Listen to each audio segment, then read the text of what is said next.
Nizamabad rural నియోజకవర్గ BRS ఆధ్వర్యంలో డిచ్పల్లి కేంద్రంలో తల్లి తెలంగాణ విగ్రహం వద్ద నిరసన ప్రదర్శనలు నిర్వహించారు. ఎలాంటి షరతులు లేకుండా రుణమాఫీ చేయాలని ప్రభుత్వాన్ని డిమాండ్ చేస్తూ నినాదాలు చేశారు. తల్లి తెలంగాణ విగ్రహానికి పాలాభిషేకం చేసి రైతులకు ఏకకాలంలో రుణమాఫీ చేయాలని మాజీ జడ్పీటీసీ బాజిరెడ్డి జగన్మోహన్ డిమాండ్ చేశారు. ఎన్నికల్లో ఇచ్చిన హామీ ప్రకారం అర్హులైన రైతులకు 3 లక్షల రుణమాఫీ చేయకపోతే పెద్ద ఎత్తున ఉద్యమాన్ని ఉధృతం చేస్తామని హెచ్చరించారు. రాష్ట్రంలో ప్రజాపాలన ఎక్కడ ఉందని, నిర్బంధ పాలన కొనసాగుతుందని విమర్శించారు. రకాలుగా రైతులకు అండగా ఉన్నాం మనం. మరి ప్రభుత్వం రాగానే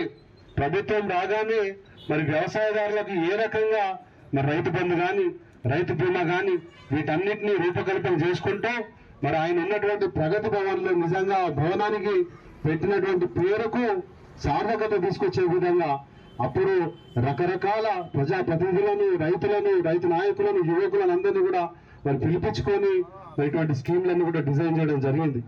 2.5 సంవత్సరాలు మన గత పాలనలో 2.5 సంవత్సరాలు మన కరోనా తోటి ప్రతి గ్రామం విలవిలలాడిపోతున్నా మనకి ఏ రోజు కూడా పెన్షన్ ఆగలేదు. ఆగిందా? పెన్షన్ ఆగలేదు, రైతు బంధు ఆగలేదు, రైతు బీమా ఆగలేదు. ఎటువంటి కార్యక్రమాలు ఆగకుండా ఇంకా ఆఫీసర్లు కూడా కడుపు కట్టుకొని పనిచేసి మరి